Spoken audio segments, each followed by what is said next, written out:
Now, this political science professor, Dr. Carol Swain, claiming that Harvard President Claudine Gay used sections of a book she published way back in 1993 and an article that was published in 97 without crediting her. Erika Donalds is here with more. Erika, thank you for being here. Dr. Swain called for President Gay's firing. She said on an X post, quote, "Stop listening to the racist mob of whites and blacks who cry racism while being among the worst offenders." Is she right? Well, absolutely. Merit and integrity have to be the standard for our academic leaders across the board. In the schools that I run at Optima, that is what we expect of our students. And how can we expect that of students in our K-12 or college system if the president of the most prestigious institution in our country is not being held to being honest and acting with integrity in academics? We absolutely cannot have it, and she must resign. You know, Dr. Swain also said, and I'm quoting her here in her X post, "Hire the best man or woman who can steer the university back towards sanity. Appeasing the Marxist identity politics mob should not be a consideration." I don't think we realized how deeply embedded in our institutions, particularly the most elite institutions, this what she uses the word mob, but this group of very far left professors is. Well, we've seen this across the board, and Leadership Institute has been focusing on higher education and the DEI infiltration, both in hiring practices and in admissions. This is something that businesses are starting to push back on. They don't want to see students graduating from these institutions who didn't deserve to be there in the first place. We're now seeing an uprising in higher ed leadership, as we've seen with President Gay, the plagiarism and the lack of academic credentials that we see compared to other university presidents across the country.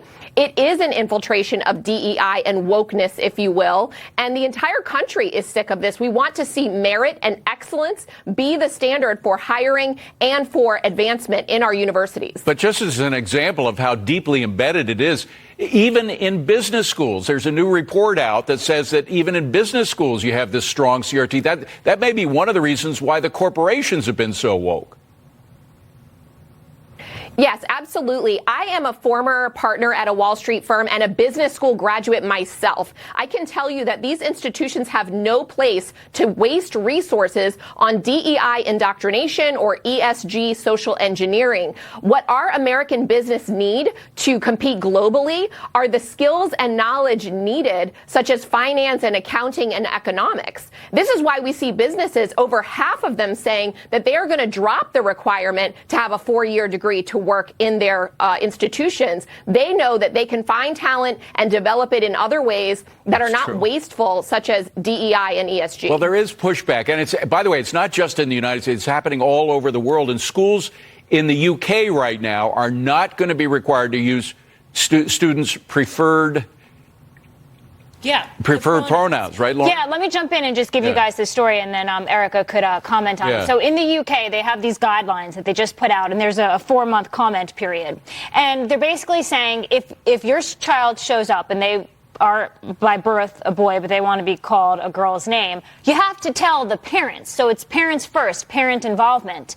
And if the schools don't have to use those pronouns either. Right. Also, bathrooms based on biological sex. So I feel like in the UK, they're returning to normalcy with how we should be treating our students. Are we going there, Erika? Are we going to be pushing back and changing our policies as they are there now? Well, we've seen states like Florida already do this, where it is illegal and against state law for teachers to keep things like this from parents, and parents are the ones who make the decisions on what their children are called in school. We now have a fresh lawsuit in Michigan where this was hidden from parents, and the parents are suing the school system for using different pronouns and names for their child and not telling them about it. We've already seen the uprising in public opinion in America. I believe we're going to continue to see states follow suit with similar laws, especially after lawsuits are successful. All right. Erika, thank you so much for that. Really appreciate seeing you. Have a wonderful Christmas. Thanks for being here.